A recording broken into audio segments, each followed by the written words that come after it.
நான் அது mic on பண்ற நேரம் அது கட் ஆயிட்டுது brother. Sorry brother, sorry. Arundhati வந்து கத்தர் கொடுத்த வார்த்தையை பகிர்ந்து கொள்ளுங்கள். God bless you. உங்களுடைய சிஸ்டர் ரேஸும் வந்து பாட்டை பாடி சென்றார். இப்பொழுது நாங்கள் உங்களை அரவழைக்கிறோம். வந்து அடுத்த வார்த்தை கத்தர் கொடுத்த வார்த்தையை பகிர்ந்து கொள்ளுங்கள். God bless you. Praise the Lord sister. கத்தர் உங்களை ஆசீர்வதிப்ப. உலக இரட்சகரும் மீட்பெருமான இயேசு கிறிஸ்துவின் நாமத்தில் இந்த கிறிஸ்துவின் சங்கமம் வானொலி நிகழ்ச்சி தேவ ஊழியர்கள் கேட்கிற நேயர்கள் யாவரையும் வாழ்த்துகிறேன். தேவ செய்திக்கு முன்பதாக ஜெபிப்போம். எங்களை நேசிக்கிற எங்கள் அன்பான தகப்பனே, இந்த நாளிலும் ஆண்டவரே உம்முடைய செய்தியை பகிர்ந்து கொள்ளுகிற வேளையிலே அடியாளுக்கு கொடுத்த இந்த தருணத்துக்காய் துதிக்கிறேன் சுவாமி. ஆண்டவரே, இந்த வானொலியானது ஆண்டவரை உலகமெங்கும் உம்முடைய சத்தியத்தை பரப்புகிற இந்த பணியை செய்கிற இவர்கள் தேவ ஊழியர்கள் ஒவ்வொருவரையும் பலப்படுத்தி உம்முடைய ஆவியினால் நிறைத்து அபிஷேகித்து வழி நடத்தும்படியாக நான் ஜெபிக்கிறேன். குடும்பங்களை ஆசீர்வதிங்க சுவாமி. அத்தோடு கூட இன்றைய நாளிலே செய்தியை கேட்கிற ஒவ்வொரு நேயர்களையும் ஆண்டவரை ஆசீர்வதித்து பலப்படுத்தும். அவர்களோடு பேசும். அடியாளை சிலுவைக்கு பின்னாக மறைத்து உம்முடைய நாமத்தை மகிமைப்படுத்தும். இயேசு கிறிஸ்துவின் நாமத்தினாலே ஆமேன், ஆமேன். இன்றைய நாளிலே நாங்கள் நேற்றைய தினத்திலே நாங்கள் மதர்ஸ் டே கொண்டாடினோம். நாளும் ஹாப்பி மதர்ஸ் டே. உங்கள் யாவரையும் நான் வாழ்த்துகிறேன். இங்கு இந்த செய்தியை கேட்கிற ஒவ்வொரு தாய்மார்களுக்காகவும் நான் ஆண்டவரை துதிக்கிறேன். நாங்கள் தாய்மார்கள், பெண்கள், நாங்கள் கடவுளால் உருவாக்கப்பட்ட ஒரு அற்புத படைப்பாகும். ஏனென்றால் நாங்கள் படைப்புகளை பார்க்கும் போது அங்கே தேவன் எல்லாவற்றையும் படைத்து 6ஆம் நாளிலே மனுஷனை உருவாக்கிய போது மனுஷன் தனிமையாயிருப்பது நல்லதல்ல என்று பார்த்து அங்கே அவர் பெண்ணை படைக்கிறார். அதன் பின்பு அவருடைய படைப்பெல்லாம் பூரணமாகுது. ஆகவே அவர் அங்கே கூறுகிறார், மிகவும் நல்லது, மிகவும் நன்று என்று அவர் அங்கே கூறுகிறதை பார்க்கிறோம். ஆகவே பெண்ணானவள் ஒரு குடும்பத்திலே இருக்கும் போது அது அந்த குடும்பம் பூரணப்பட்டதாக இருக்கிறது, அதாவது தாய்.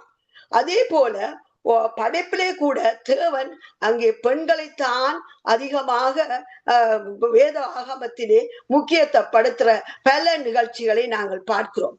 ஆகவே தாய்மார்களை பெற்ற நாங்கள் மிகவும் ஆசீர்வதிக்கப்பட்டவர்கள் என்று கூறுகிறேன். அது மட்டும் இல்லாமல் ஜெபிக்கிற தாய்மார்கள், அதிகாலையில் எழுந்து நானும் பாக்கியம் பெற்றேன். என்னுடைய தாயார் அதிகாலையிலே 4:30 மணிக்கெல்லாம் எழும்பி பாடல் பாடி துதிப்பதை நான் பார்த்திருக்கிறேன். எப்பொழுதும் எனக்கு அந்த ஒரு போதும் மறவாத உண்மை பிதாவிற்கு என்ற பாடலை கேட்கும் பொழுதெல்லாம் கிறிஸ்துவுக்குள் மரித்த என் தாயாருடைய ஞாபகம் இப்பொழுதும் வரும். உண்மையாக நான் பாக்கியம் பெற்றேன். அதே போல் நீங்கள் எல்லோரும் அதிகமானவர்கள் ஜெபிக்கிற தாய்மாரை பெற்ற நீங்கள் பாக்கியம் பெற்றவர்கள் என்று சொல்லுகிறேன். அந்த பாக்கியமே எனக்கு இல்லை. அந்த குடும்ப, அதாவது நான் என்னுடைய மகனை இழந்து விட்டேன், எனக்கு பிள்ளை பேர் இல்லை என்று சொல்லி கவலைப்படுகிற உங்கள் யாவருக்கும் இன்றைக்கு நான் சொல்லுகிற நற்செய்தி, தேவன் உங்களை ஜெபிக்கிற தாய்மார்களாக மாற்ற முடியும். இந்த வேத புத்தகத்திலே பெண்கள் ஜெபத்தின் மூலமாக எத்தனையோ வெற்றியான வாழ்க்கையை வாழ்ந்தார்கள். ஜெபத்தின் மூலமாக அநேகரை பிள்ளைகளாக சம்பாதித்துக் கொண்டார்கள். ஜெபத்தின் மூலமாக தேவன் அவர்களோடு கூட இருந்து 1000 தூதர்கள், கோடான கோடி தூதர்களோடு இருந்து அவர்களுக்காக காரியங்களை செய்ததை நாங்கள் பார்க்கிறோம். அன்பானவர்களே, இந்த நாளிலே நான் 2 தாய்மார்களை, நேரம் போகிறபடியா 2 தாய்மார்களை நாங்கள் இப்பொழுது தியானிப்போம். முதலாவதாக நியாயாதிகள் புத்தகத்திலே நாங்கள் பார்ப்போமையானால் 5ஆம் அதிகாரம் 1 தொடக்கம் 7ஆம் வசனத்தை நான் வாசிக்கிறேன். நீங்கள் கவனியுங்கள். உங்களுக்கு அந்த சம்பவங்கள் யாவும் தெரியும். அதாவது ஆபிரகாம் லிங்கம் ஒரு இடத்திலே கூறியிருந்தார், none is poor who has a godly mother. அதாவது எங்களுக்கு ஜெபிக்கிற தாய்மார்களை கொண்ட ஒரு தாய் இருப்பாரானால் ஒருவரும் இந்த பூமியிலே புவர் இல்லை, ஏழை இல்லை என்று சொல்லி அவர் கூறுகிறார். அதாவது ஜெபிக்கிற தாய்மார்கள் மிகவும் ஆசீர்வதிக்கப்பட்டவர்கள். அவர்கள் தலைமுறை தலைமுறையாக ஆசீர்வாதத்தை கொண்டு வருகிறார்கள். அது மட்டுமல்ல, இந்த நேஷனுக்கே அவர்கள் ஆசீர்வாதத்தை கொண்டு வருகிறார்கள். அப்படித்தான் இந்த தெபோராவும் நேஷன் ஆஃப் மதர் என்று அழைக்கப்பட்டார். அதுவும் அல்ல national leader of the nation என்று கூட அவை பற்றி கூறுகிறார்கள்.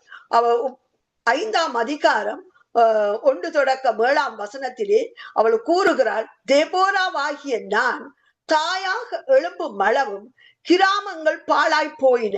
அதாவது இஸ்ரவேலிலே கிராமங்கள் பாழாய் போயின என்று சொல்லி அங்கே அவள் பாடல் பாடி துதிக்கிறதை பார்க்கிறோம்.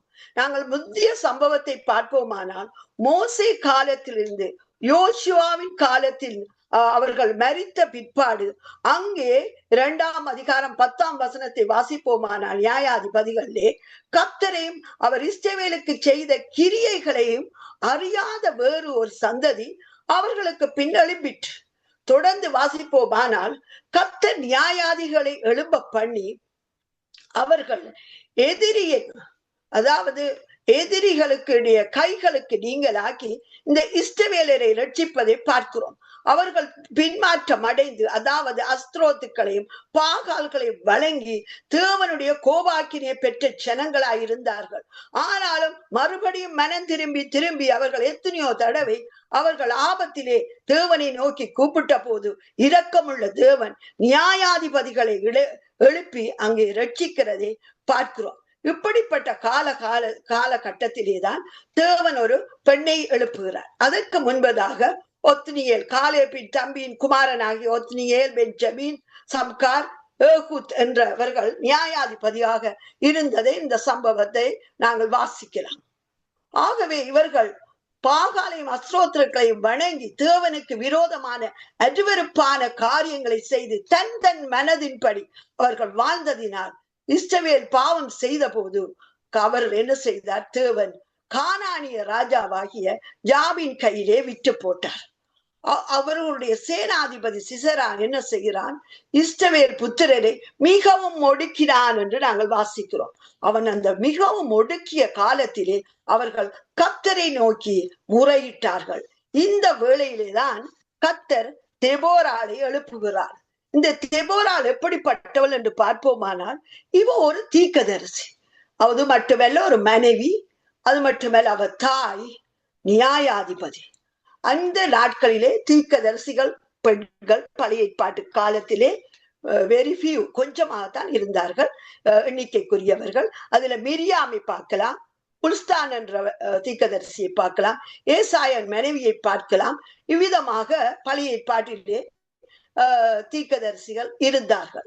புதிய ஏற்பாட்டு காலத்திலே நாங்கள் பார்ப்போமானால் அன்னாள் என்ற தாயார், அவ ஒரு விதவை, தேவாலயத்தை விட்டு இரவும் பகலும் பிரியாமல் அங்கே உபவாசித்து ஜபித்து வந்ததை பார்க்கிறோம்.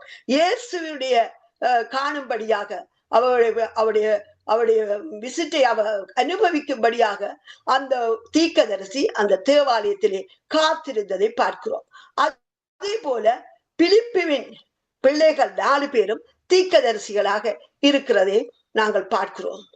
தீர்க்கதரிசி என்றால் யார்? இவர்கள் தேவனுடைய சத்தத்தை கேட்டு மக்களுக்கு தேவனுடைய வாயாக இருந்து உரைப்பார்கள். தேவனும் தீர்க்கதரிசிகளுக்கு கூடாக பேசினார். இவர்களும் தேவனுடைய இருந்து அவர் பேசுகிற சத்தத்தை கேட்டு ஜனங்களுக்கு அங்கே பேசுவார்கள். அவருடைய ஆனாலும் இந்த வேளையிலே தெபோராவை குறித்து பார்ப்போமானால் தெபோரால் அந்த தேசமங்கம் இஸ்ரவேலுக்கும் அவள் அறியத்தக்களவா இருந்தாள். ஏனென்றால் அங்கே குறிப்பிடப்படுகிறது தெபோராலின் பேரீச்ச மரத்தின் கீழ் குடியிருந்தாள் என்று கூறப்படுகிறது. அவ்விதமாக தெபோராளுடைய பேர் அந்த நாட்டு மக்கள் யாவரும் அறிந்ததாக இருந்தது. ஏனென்றால் அவள் அந்த நகரத்தின் கேட்டிலே வாசலிலே உட்கார்ந்து இஸ்ரவேல் புத்திரர் அவளுடைய வருவதும் போவதுமாக இருப்பார்கள். நியாயம் விசாரிக்க யாவரும் அவரிடத்திலே போவார்கள். ஆகவே இவள் அந்த தேசத்திலே எல்லோருக்கும் அறியப்பட்ட ஒரு தாயாக இருந்தார், ஒரு தீர்க்கதரிசியாக இருந்தார், ஒரு நியாயாதிபதியாக இருந்தார். அது மட்டுமல்ல, வேதத்திலே பார்ப்போமானால் சாமுவேலும் ஒரு நியாயாதிபதி தீர்க்கதரிசி. இதே போல் பெண்களிலே இவவும் ஒரு தீர்க்கதரிசியும் ஒரு தாயாகுமாக இருந்தார். அதாவது அது மட்டுமல்ல, she is a model of the children. அவங்க ஒரு தாய் பிள்ளைகளுக்கு ஒரு மாடலாக இருந்தால். ஏனென்றால் fear of the Lord, தேவனுடைய கர்த்தருக்கு பயப்படும் பயத்தை இந்த தாய் பிள்ளைகளுக்கு கற்றுக் கொடுத்தார். அது மட்டுமல்ல, கணவனாலும் நேசிக்கப்பட்ட ஒரு பெண்ணாக இருந்தார். இந்த நாட்களிலே தாய்மாருடைய நிலைமைகள் உங்களுக்கு தெரியும். வேலைக்கு போவது அதிகம். ஆகவே அவர்கள் குடும்ப காரியத்திலும் மற்றும் காரியங்களிலும் ஈடுபடுவது அவர்களுக்கு மிகவும் கஷ்டம். ஏனென்றால் வேலைக்கு போற தாய்மார்களுடைய ஒரு காலகட்டம் இப்பொழுது மாறிவிட்டது. ஆனால் முன்பு அப்படியே இல்லை. இப்ப எங்களுடைய தாய்மாருடைய காலத்திலே பார்த்தால் ஹவுஸ் வைஃப், அதிகமாக பெண்கள் வீட்டிலே தான் தங்கி இருந்து வீட்டு வேலைகள் செய்வார்கள்.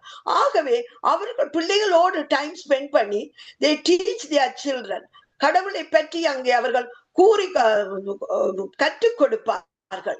அது மட்டுமல்ல, கணவனை நேசித்து கீழ்ப்படிந்து நடக்கிறவர்களாக இருப்பார்கள். ஆகவே இந்த வேளையிலே தேபாராட வாழ்க்கையிலே அங்கே பார்க்கிறோம், அவள் தம்முடைய பிள்ளைகளுக்கு கர்த்தருக்கு பயப்படும் பயத்தை அங்கே கற்றுக் கொடுத்ததை நாங்கள் பார்க்கிறோம். அது மட்டுமல்ல, அவ ஒரு நாள் ஒரு முறை தேசத்திலே இந்த பிரச்சனை வந்த காலத்திலே அங்கே தீர்க்கதரிசனமாக கூறி பாராக்கை அழைக்கிறார். அவள் சொல்றா, நானும் வருகிறேன். அவன் சொல்றான், நீங்க வந்தாத்தான் நான், நீங்க தீர்க்கதரிசியாகிய நீ வந்தாத்தான் நான் போவேன் என்று சொல்றார். ஆகவே தீர்க்கதரிசியாகிய தெபோராலும் அவனோடு கூட சென்று அவரை தைரியப்படுத்துவதை பார்க்கிறோம். இவ்விதமாக தைரியப்படுத்தி கூட சென்று அங்கே கடைசியாக அங்கே அந்த சிசராவை அவர்கள் கொலை செய்து அங்கே வெற்றியை இஸ்ரவேலருக்கு அவர் வெற்றி கொடுக்கிறார். ஆகவே இந்த தீர்க்கதரிசியானவர் தலைவர்களை எழுப்பிய தாய்மார்களில் இவவும் ஒருத்தியாக வேதத்தில் இடம் பிடிக்கிறார்.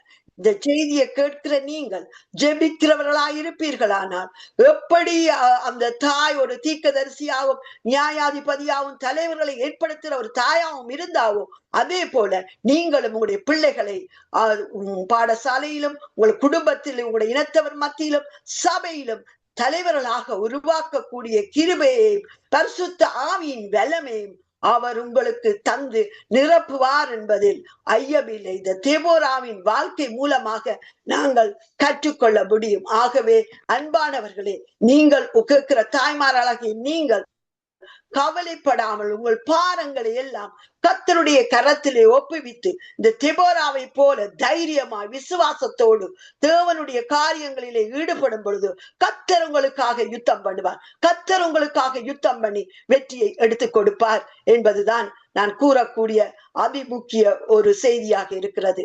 அடுத்ததாக இரண்டாவதாக நாங்கள் அநேக தாய்மார்கள் இங்கே சரித்திரத்தை உருவாக்கியதை நாங்கள் பார்க்கிறோம். ஆனால் நாங்கள் 2 தாய்மார்களை குறித்து தியானிப்போம் என்று சொன்னேன். ஆகவே இந்த வேளையிலே 1 சாமுவேல் 1ஆம் அதிகாரத்திலே நாங்கள் பார்ப்போம். இந்த தாய் இவ ஒரு விசுவாசத்தின் தாய். இவ தலைமுறையாக வந்த சாபத்தை உடைத்த தாய். அது மட்டுமல்ல, இவள் தேவன் விட்ட அந்த கட்டளையை அவள் அங்கே தேவனுக்கே ஞாபகப்படுத்தி ஜெபித்த ஒரு தாய். அவதான் அன்னாள். உங்கள் எல்லாருக்கும் தெரியும். அந்த அன்னாளுடைய வாழ்க்கை வரலாற்றை நாங்கள் பார்ப்போமானால் 1 சாமுவேல் 1ஆம் அதிகாரம் 1 - 11 வரை நீங்கள் வாசித்து பார்த்தால் அவளுடைய கணவனுடைய புருஷனுடைய பெயர் எல்கானா. இவர்களுக்கு 2 மனைவிகள். ஒருத்தி மூத்தவள் தான் அன்னாள், இளையவள் பெண்ணினாள். இளையவளுக்கு பிள்ளைகள் இருந்தார்கள், அன்னாளுக்கோ பிள்ளைகள் இல்லை. அவர்கள் என்ன செய்வார்கள்? இந்த எல்கானா கர்த்தருக்கு பயப்பட்ட மனுஷனா இருந்தபடியினால் அவர்கள் என்ன செய்கிறார்கள்? அங்கே பார்க்கிறோம், வருஷந்தோறும் ஆலயத்துக்கு போய் பலி செலுத்தி வருவார்கள்.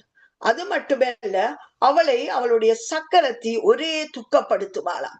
அவர்கள் பரிசீலித்து வரும்போது அங்கே போகும்போது கூட அங்கே அவள் மனவடிவாக்குறதை பார்க்கிறோம். ஆகவே இவள் என்ன செய்வாள்? இந்த அன்னாள் சாப்பிடாமல் இருந்து அங்கே அழுது கொண்டே இருப்பாளாம். புருஷன் அவளை தேற்றினாலும் அவளுடைய துக்கம் யாராலும் ஆற்ற முடியாதபடி அது மிகவும் வேதனைக்குரிய ஒரு காரியமாயிருந்தது. அன்பானவர்களே, பெண்களாகி எங்களுக்கு இதனுடைய பாதிப்பு அதிகமாக நாங்கள் புரிந்து கொள்வோம். ஒரு தாய், அதாவது ஒரே வீட்டிலே அடுத்த மனுஷியுடைய பிள்ளைகளுடைய சத்தங்கள் கேட்கிற வேளையிலே இந்த தாய்க்கு அது மிகவும் வேதனையும் துக்கத்தையும் கொடுத்திருப்பது என்பதில் ஐயமில்லை. ஆகவே இவள் இதை விடாமல் என்ன செய்கிறாள்? ஒரு தீர்மானம் பண்ணுகிறாள். தான் கணவனோடு ஆலயத்துக்கு போகிற வேளையிலே அங்கே அவள் தீர்மானம் ஒன்று செய்கிறாள். பலியிட்ட பின்பு அங்கே மனம் கசந்து அழுகிறதை பார்க்கிறோம். கர்த்தரை நோக்கி அவள் விண்ணப்பம் பண்ணினாள். இன்னொரு சம்பவம் நாங்கள் ஞாபகப்படுத்தி பார்ப்போம். ரெபேக்காள் வேத புத்தகத்திலே குழந்தை இல்லாத போது அங்கே பார்க்கிறோம் ஈசாக்கு ஜெபிக்கிறார். அந்த ஈசாக்கின் ஜெபத்தை கேட்டு தேவன் அங்கே மனமிறங்கி அங்கே ரெபேக்காளுக்கு குழந்தையை கொடுக்கிறதை நாங்கள் பார்க்கிறோம். ஆனால் இங்கே என்னென்று பார்த்தால் இந்த பெண் மனம் கசந்து கர்த்தரை நோக்கி அழுது விண்ணப்பம் பண்ணினார். எப்படி ஜெபிக்கிறார்? சேனைகளின் கர்த்தாவே தேவரீர் உம்முடைய அடியாளின் சிறுமையை கண்ணோக்கி பார்த்து ஒரு ஆண் குழந்தையை பிள்ளையை எனக்கு கொடுத்தால் நான் அவனை கர்த்தருக்கு ஒப்பு கொடுப்பேன்.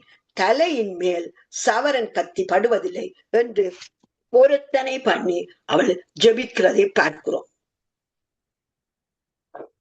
அவளுடைய உதடு மட்டும் அசைவதை பார்த்து ஏலி அவளை பிள்ளையாக யோசித்து அவர் கேட்கும் போது அங்கே அவர் சொல்கிறார், நான் கர்த்தருடைய சந்நிதியில் என் இருதயத்தை ஊற்றிவிட்டேன். ஏலிதான் அங்கே இருந்த பிரதான ஆசாரியர். அவர்களுடைய ஜெபத்தை விளங்காதபடி இவள் வெறுத்திருக்கிறாள் என்றால் அங்க அவர்கள் புசித்து குடிப்பது வழக்கமாயிருந்தது பற்றி செலுத்தின பிறகு. அப்ப இவர் நினைச்சிட்டால் இவள் ஏதோ பிழையாக மது அருந்தி விட்டாள் என்ற ஒரு நிலைப்பாட்டுக்கு வந்த போது அங்கே அவள் சொல்லுகிறாள், இல்லை ஆண்டவனே, நான் மனக்கிலேசம் உள்ள ஸ்திரீ, நான் கர்த்தருடைய சந்நிதியில் என் இருதயத்தை ஊற்றி ஜெபித்தேன் என்று சொல்லுகிறார். பாருங்கள் எப்படி அவர் ஜெபிக்கிறார். அந்த ஜெபத்திலேதான் அங்கே தேவன் எழுந்தருளார். சேனைகளின் கர்த்தாவே, சேனைகளின் கர்த்தாவே என்று சொல்லும் போது இவளுடைய பேரை அன்னால் கிருபை பெற்றவள் என்பதுதான் கருத்து. சேனைகளின் கர்த்தாவே என்று சொல்லும் போது யெகோவா ஷவயோத் என்று ஹீப்ரூலே ஒரு அர்த்தம் கொள்ளக்கூடியது. ஓ லார்ட் ஆஃப் ஹோஸ்ட் என்று ஆங்கிலத்தில் பார்க்கிறோம். யெகோவா ஷவயோத் என்று இது ஹீப்ரூ இதிலே அர்த்தம் கொள்ளும். அந்த என்னென்றால் அதுக்கு அர்த்தம் பல்கி பெருக பண்ணும் தேவன். அவர் அங்கே மக்களை ஆசீர்வதிக்கும் பொழுது தேவன் படைத்த வேளையிலே பல்கி பெருகுங்கள் என்றுதான் சொன்னார். அதே இதை இது எப்படி இவருக்கு தெரிஞ்சிருக்கும் என்று நீங்க யோசிக்கலாம். ஆனால் ஆதி ஆமத்திலே நாங்கள் ஒரு இடத்திலே பார்க்கலாம், சாராளுக்கு அங்கே தூதன் வந்து சந்திக்கும் போது உம்முடைய நாமம் என்னென்று கேட்கும் போது சாராளுக்கு சேனைகளின் கர்த்தர் என்று அவர் சொல்லுகிறதை பார்க்கிறோம். ஆனால் இந்த சரித்திரம் எழுதப்படும் பொழுது அந்த வேளையிலே இது அங்கே எழுதப்படவில்லை. ஆனாலும் ஏசாயா தீர்க்கதரிசி இந்த இடத்திலே அதை குறிக்கிறார். இது எப்படி வந்திருக்கும்? அந்த நாட்களிலே ஆபிரகாம் காலத்திலிருந்து பிள்ளைகள் வழியாக அவருடைய சரித்திர கதை சொல்லப்பட்டிருக்கும். ஆகவேதான் தேவன் எங்களிடத்திலும் கர்த்தர் எதிர்பார்க்கிறார். தேவன் செய்த நன்மைகள், தேவன் செய்த காரியங்கள், தேவனுடைய பிள்ளைகளுடைய சாட்சியின் வசனங்கள், வேதத்தின் வசனங்களை நாங்கள் பிள்ளைகளுக்கு எடுத்துக்கொள்வது சொல்லுவது, எங்களுடைய இந்த இளம் சந்ததியினருக்கு மிஷனரியுடைய கதைகள், தேவனுக்காக பாடுபட்ட தேவ மனிதனுடைய சரித்திரங்களை நாங்கள் நிச்சயம் சொல்ல வேண்டும். அப்படித்தான் இந்த அன்னாலும் அறிந்திருக்க கூடும். ஆகவே அவள் இந்த இடத்திலே சேனைகளின் கர்த்தாவே, பல்கி பெருக பண்ணும் தேவனே என்று சொல்லி அவள் இங்கே அழைக்கிறதை பார்க்கிறோம். எவ்வளவு டிமாண்டிங் வேர்ட், எவ்வளவு தைரியமாக தேவனுடைய நாமம் சொல்ல. அப்பொழுது அந்த காலத்திலே இஸ்ரவேல் தேசத்திலே யூதர்கள் இஸ்ரவேலர் தேவனுடைய நாமத்தை உச்சரிக்க பயப்படுவார்கள். அவர்களுக்கு பயம். அவ்விதமாக நடுக்கத்தோடு யெகோவா என்று கூட அவர்கள் சொல்ல மாட்டார்கள். அவ்விதமான அவர்கள் அந்த சந்ததியிலே வந்த இந்த பெண் என்ன சொல்கிறாள்? சேனைகளின் கர்த்தாவே, என்னை பல்கி பெருக பண்ணும். நீர்தானே சொன்னீர் படைத்த நேரத்திலே பல்கி பெருகுங்கள் என்று. என் கற்பத்தின் அடைக்கப்பட்டிருக்கிறதே தகப்ப தேவனே, நீ திறக்க பண்ண வல்லவர், உம்மால் அது கூடும் என்று சொல்லி அங்கே அவள் விசுவாசத்துடன் அழைத்து தேவனை உரிமை கொண்டாடி ஜெபிக்கிறதை பார்க்கிறோம். கர்த்தர், நாங்கள் 19ஆம் வசனத்தில் பார்த்தோமானால், கர்த்தர் அன்னாளை நினைந்தருளினார். கர்த்தர் அன்னாளை நினைந்தறிந்தார். அன்பானவர்களே, கர்த்தர் உங்களை ஞாபகமாய் வைத்திருக்கிறார். கர்த்தர் உங்கள் நினைவாய் இருக்கிறார். பூமி எங்கும் சுற்றி பார்க்கும் கண்கள் தம்மை உத்தமமாய் பின்பற்றோருடைய விஷயத்திலே அவர் பலன் அளிக்கும்படி அவருடைய கண்கள் பூமி எங்கும் சுற்றி பார்க்கிறது என்று வேத வசனம் தெளிவாக சொல்லுகிறது. ஆகவே அவளுக்கோ தேவனுடைய கண்களிலே கிருபை கிடைத்தது. அவள் அன்னால் கிருபை பெற்ற பெண். அந்த நேரத்திலே பார்க்கிறோம், கர்த்தர் அவளை நினைவு கூர்ந்தாள், அவருடைய கற்பம் திறக்கப்பட்டது. பாருங்கள், இந்த எல்கானாவை பற்றி நாங்கள் பார்ப்போமானால் இவனுடைய வம்சம் கோராகின் வம்சம்.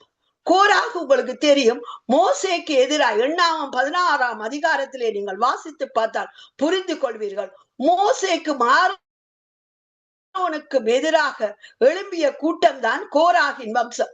அந்த கோராகு தம்முடைய ஃப்ரெண்ட்ஸோடும் தன்னுடைய இனத்தவர்களோடும் அங்கே மோசேக்கு எதிராக பேசிய போது அங்கே பூமி பிளந்து அவனை அந்த கோராகின் அந்த சேர்ந்த கூட்டத்தை விழுங்குறதை பார்க்கிறோம். அந்த வம்சத்தில் பிறந்தவன் தான் இந்த எல்கானா. ஆனால் தலைமுறையாக அந்த ஆசாரிய ஊழியம் அவர்களுக்கு கொடுக்கப்படவில்லை. லேவி கோத்திரம்தான் இவர்கள் என்று கூறப்பட்ட போதும் இவர்களுக்கு ஆசாரிய ஊழியம் தடைப்பட்டது. எத்தனை தலைமுறை தெரியுமா? 16 தலைமுறைக்கு இந்த சந்ததி ஆசாரிய ஊழியம் செய்யப்படவில்லை.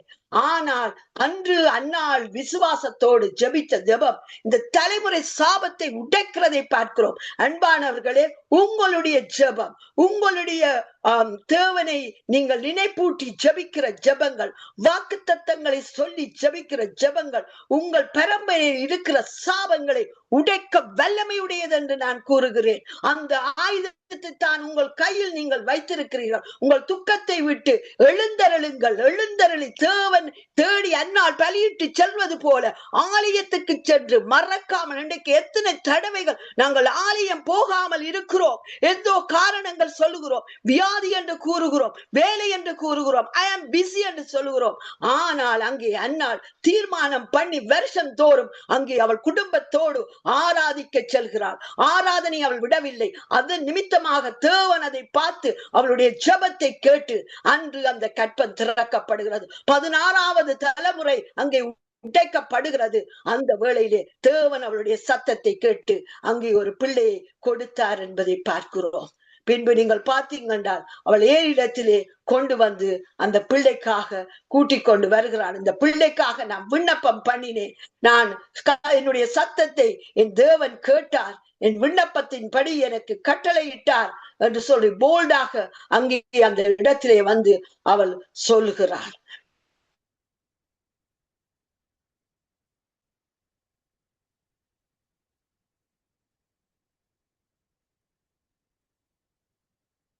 Hello sister Arundhati. ஓம் ஓம் சொல்லுங்க. கண்டினியூ பண்ணுங்க. தொடரும் டைம் இருக்குதா? முடிக்க. அப்பொழுது அங்கே வளர்ந்து அங்கே பார்க்கிறோம், கர்த்தருடைய சன்னிதானத்திலே அவன் வந்து நிற்கிறார். சாமுவேல் கர்த்தருடைய சந்நிதியில் வளர்ந்தார். கர்த்தர் அவனோட கூட இருந்தார். அவர் தாமுடைய வார்த்தைகளில் ஒன்றையும் தரையில் விழுந்து போகவில்லை என்று பார்க்கிறோம். சாமுவேல் கர்த்தருடைய தீர்க்கதரிசி தான் என்று இஸ்ரவேலர் எல்லாருக்கும் விளங்கியது. அந்த நியாயாதிபதி மட்டுமல்ல, அவர் தீர்க்கதரிசி. He is the king maker. எத்தனையோ ராஜாக்களை அபிஷேகம் பண்ணுகிற அந்த உரிமையை தேவன் தெரிவு செய்த ஆசாரியன் இந்த சாமுவேல் என்று கூறுகிறேன். சாமுவேல் பிரதான ஆசாரியன் மட்டுமல்ல, அவருடைய நியாயாதிபதி, ஒரு தீர்க்கதரிசி, ஒரு கிங் மேக்கர். இவ்விதமாய் தேவன் அவர்களுக்கு 7 விதமான ஊழியங்களை கொடுத்ததை பார்க்கிறோம். ஆசாரிய தன்மையும் அவருக்கு கிடைக்கப்பட்டது. நீங்கள் அவருடைய சரித்திரத்தை படித்து பார்த்தால் இந்த சாமுவேலை போல் அவருடைய வார்த்தை அங்கு இஸ்ரவேல் எங்கும் விளங்கியது என்று பார்க்கிறோம். சாமுவேலை குறித்து கர்த்தருடைய வார்த்தை அழகாக சாட்சி கொடுக்கிறது. இவ்விதமாய் ஒரு விசுவாச தாயின் கண்ணீர் ஜெபம் பாருங்கள், தலைமுறையாக வந்த சாபத்தை உடைக்கிறது, பிள்ளைகளை உயர்த்துகிறது. அங்கே பார்க்கிறோம், இந்த தாயினுடைய ஜெபத்துக்கூடாக வந்த சாமுவேல் இஸ்ரவேலர் எல்லாருக்கும் ஆசீர்வாதமான மகனாகவும் தீர்க்கதரிசியாகவும் காணப்படுகிறார். தேவன் அங்கே அநேக தடவை தரிசனங்கள் கொடுத்து சிறு பிள்ளையாயிருக்கும் போதே தேவன் அவருக்கு வெளிப்பட்டு பேசி சகல காரியங்களையும் அங்கு அவர் தேவன் வெளிப்படுத்துகிறதை பார்க்கிறோம். இவ்விதமாக தெரிந்து கொண்ட பாத்திரம் சாமுவேல். இந்த சாமுவேல் என்ற தீர்க்கதரிசி உருவாகிறதுக்கு காரணமாயிருந்தது ஒரு பெண் தான். ஆகவே பெண்களே, பலன் கொண்டு எழும்புங்கள். தேவனுடைய நாமத்தினாலே அவருக்கு ஊழியம் செய்ய, அவருக்கென்று பிரகாசிக்க, அவருக்கென்று தலைமுறைகளை உருவாக்க, அவருக்கென்று ஊழியக்காரரை உருவாக்க, அவருக்கென்று இயேசு கிறிஸ்துவுக்கென்று நாமத்திலே எடுத்து செல்லத்தக்கதாக மிஷனரிகளை உருவாக்க, தூங்கி கிடக்கிற பெண்கள் உலகம் விழிக்கும்படியாக நாங்கள் ஜெபிப்போம். எங்கள் ஒவ்வொருவரையும் தேவன் தம்முடைய ஆவியினாலே நிறைத்து அபிஷேகித்து வழி நடத்துவாராக. ஆமேன், ஆமேன். ஸ்தோத்திரம் அப்பா, துதிக்கிறோம். இந்த வேளையில் ஆண்டவரே, இந்த சத்தத்தை கேட்ட ஒவ்வொரு தாய்மாருக்காய் துதிக்கிறேன் சுவாமி. துக்கத்தோடு வேதனையோடு ஆண்டவரே இருக்கிற ஒவ்வொரு தாய்மாரையும் உம்முடைய கரத்துல நாங்கள் ஒப்பு கொடுக்கிறோம் சுவாமி. ஆண்டவரே, வியாதியின் நிமித்தம், தன்னுடைய தேவையின் நிமித்தம், தம்முடைய குடும்ப பழுவின் நிமித்தம் மனநிலை பாதிக்கப்பட்டு இருக்கிற ஒவ்வொரு தாய்மாரையும் உம்முடைய வார்த்தை தேற்றும்படியாய் ஜெபிக்கிறேன். உம்முடைய வார்த்தை அவர்களை தூக்கிவிடும்படியாய் ஜெபிக்கிறேன் அப்பா. உம்முடைய ஆவியினாலே பலப்படுத்துங்க சுவாமி. உம்முடைய ஆவியினாலே அவர்களை ஸ்திரப்படுத்துங்க, அவர்களை நிலை நிறுத்துங்க ஆண்டவரை. ஒவ்வொரு தாய்மாரும் எழும்பி ஆண்டவரை ஜெபிக்கிறவர்களாக, விசுவாசத்தோடு ஆலயத்துக்கு சென்று துதிக்கிறவர்களாக, அதன் மூலமாய் உம்முடைய நாமத்தை மகிமைப்படுத்தத்தக்கதான காரியங்களை செய்யத்தக்கதாக ஒவ்வொரு தாய்மாரையும் பலப்படுத்தி ஆசீர்வதிங்க. அதோடு கூட ஆண்டவரே, இந்த சங்கமம் ஊழியத்தை செய்கிற ஊழியக்காரர் ஒவ்வொருவரையும் ஆசீர்வதிக்கும்படி உம்முடைய ஓங்கும் புயமும் பலத்த கரமும் தொடர்ந்து வழி நடத்தட்டும். அவர்களுக்கு எதிராய், இந்த ஊழியத்துக்கு எதிராய் வருகிற சத்துருவை மடங்கடிக்கிறோம், திட்டத்துகிறோம் இயேசுவின் நாமத்தினாலே. ஒரு வழியாய் வருகிறவன் 7 வழியாய் ஓடி போவானாக. உனக்கு எதிராய் எழும்பும் எந்த ஆயுதமும் வாய்க்காதே போம் என்று சொன்னபடி தேவ ஊழியருக்குரிய சுதந்திரத்தை அவர்கள் சுதந்திரிக்கத்தக்கதாக அவர்கள் மேல் ஆண்டவரே, அவர்கள் வாயில் அருளிய வார்த்தை அவர்களை சந்ததி மேலும் சந்ததியின் சந்தானத்தின் மேலும் அமரும்படியாய் நான் ஜெபிக்கிறேன். பரிசுத்த ஆவியானவரை அபிஷேகித்து ஒவ்வொருவரையும் பாதுகாத்து வழி நடத்துங்க. சகல துதிக்கான மகிமை யாவும் செலுத்தி இயேசு கிறிஸ்துவின் வல்லமுள்ள நாமத்தில் ஜெபித்து ஆசீர்வாதங்களை பெற்றுக் கொள்கிறோம் நல்ல பிதாவே. ஆமேன், ஆமேன். ஆமேன், ஆமேன். Thank you sister Arundhati. நன்றாக ஒரு வார்த்தையை கொடுத்தீர்கள். பெரிய ஒரு என்கரேஜ்மெண்டாக இருந்தது. நல்ல ஆசீர்வாதத்தை கொண்டு வந்தது. எத்தனையோ பெண்மணிகள் இதை கேட்டு அந்த ஆசீர்வாதத்தை பெற்றிருக்கிறார்கள் என்று விசுவாசிக்கிறேன். God bless you. I would like to add a couple of things that's coming to my mind. As ordinary people, as people who go through daily mundane lives, how God could use them. And first of all, when the Red Sea was split by God's great mighty wonder through Moses, how he was used. After the Red Sea that was split up, it was Miriam who took the symbols and became the first worship leader. She took the symbols and started to praise the Lord, leading all those thousands of people who went crossing the Red Sea. And she became the first worship leader who took the symbols and started to praise the Lord. And, just being the sister of Moses. And then the 2 nurses who were asked by Pharaoh to kill all the firstborn children, they did not, obey the man, even though he was the leader and the king. And it says in the word that we should obey the laws of the land and, the leaders of the land. But she was able to discern that this was not both the nurses that was ordained by the Pharaoh to take care of this position to kill all the firstborn did not obey him. Rather, they had saved those children because when Pharaoh asked them to come and give an account why they didn't kill, they said that the Israeli women were faster in bringing the children into the world, the babies, rather than the Egyptian, because that's how they could not catch them and they were already born. So that way they were able to save Moses, and Moses became the leader, to lead them out of the land of Egypt into the land of flowing with milk and honey, into Canaan land. How he was called was only because as the 2 women who were just doing a mundane work that God, as being nurses, calling out from their callings, how God could use them also in their daily life, and they were able to do this miraculous ways in God coming through their lives. So this is something that we can learn